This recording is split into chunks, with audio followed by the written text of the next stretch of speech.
Welcome back to Kermode Uncut. It's the morning after the Oscars. Were you one of the people who stayed up all night to watch the results falling pretty much as everyone had expected? 12 Years a Slave getting Best Picture, Alfonso Cuarón getting Best Director, Cate Blanchett for Best Actress, Matthew McConaughey for Best Actor, Jared Leto Best Supporting Actor, Lupita Nyong'o brilliantly winning for Best Supporting Actress.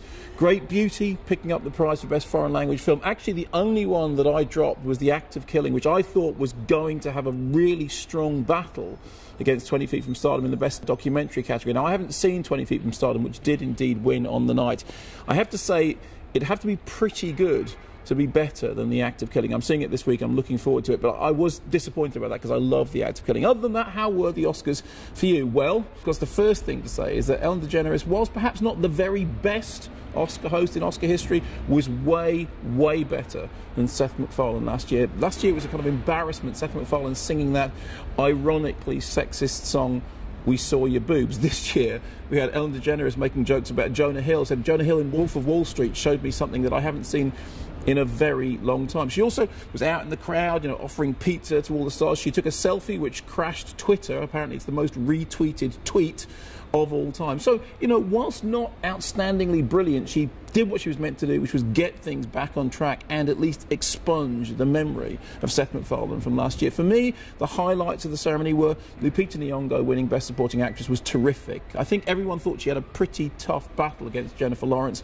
and she did really well, and good for her. Wonderful to see Steve McQueen making history as one of the producers of 12 Years a Slave, which won Best Picture. And of course, after he'd given a very dignified speech, he was seen jumping around with joy on the Oscar stage. Alfonso Cuarón, first ever Mexican director to win for Best Director, and I have to say a worthy win. I mean, I wanted Steve McQueen to win, but the fact of the matter is it's an extraordinary feat, the director of Gravity. And of course, had Gravity won Best Picture, it would have been the first sci-fi film ever to do that, so that is still a record waiting to be broken. Good to see Frozen winning for Best Animated Feature. That's the first win, I think, for Disney Animated Studios in that category, which only goes back to 2002. Remember, of course, however, that Disney himself was given 8 honorary Oscars way back at the time of Snow White and the Seven Dwarfs, 1 large one and 7 small Oscars. So all in all, I thought the Oscars this year was kind of less disappointing and annoying than it often is. Generally, the right things won. I would have loved to have seen Chiwetel Ejiofor winning for Best Actor. I understand why